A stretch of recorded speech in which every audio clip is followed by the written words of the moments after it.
Level 2 is I can perform operations and simplify square roots and cube roots of numbers and variables.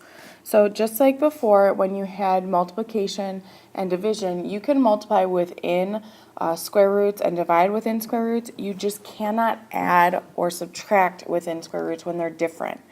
So in number 2, let's look at this in A. Remember, you can multiply square roots together. So I'm going to multiply the root 3 and the root 6. And I'm just going to break all of this up so we can see it all together.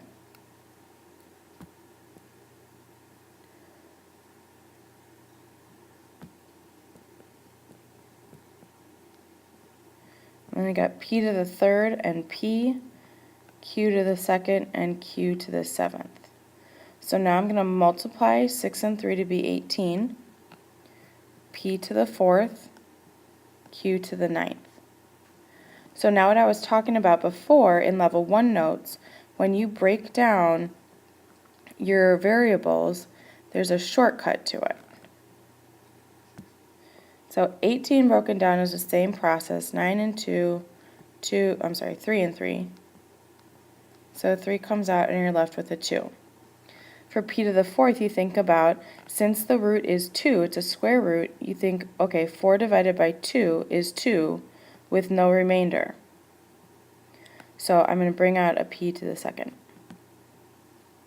For q to the ninth, you take 9 divided by 2, and that's going to be 4 with 1 remainder, because 2 times 4 is 8, and to get back to 9, I need to add 1.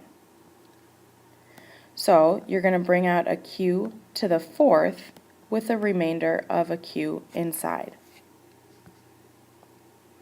And now it's just a matter of putting things back together.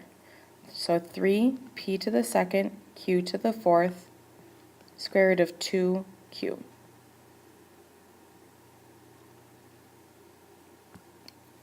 let's look at a division one.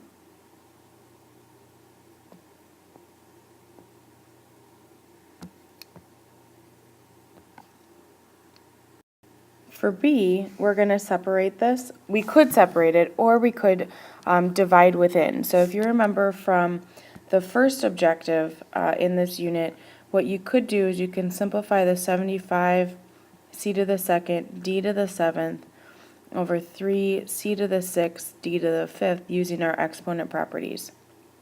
So 75 divided by 3 is 25. That's going to go on top. C to the second and c to the sixth will be c to the fourth, subtracting the exponents, which, and it goes in the bottom because c to the sixth is larger. D to the seventh and d to the fifth will be d to the second, which will go in the numerator because d to the seventh is larger. So now what we're going to do is what we learned last objective, and square root the top and square root the bottom. So if I square root the top,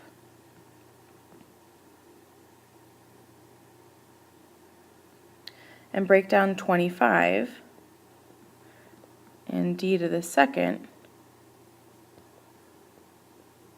so 25 breaks down into 5 and 5 with no leftovers. So 5 comes out and you're left with nothing.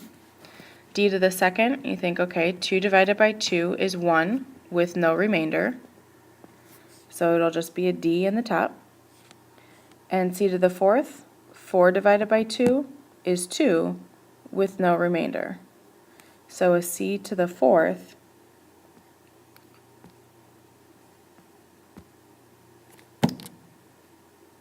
I just lost it. Hold on.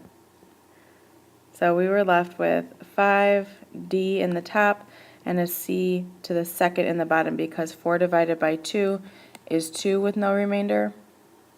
So a 2 gets put underneath and there's nothing left over. So I got 5d to the second.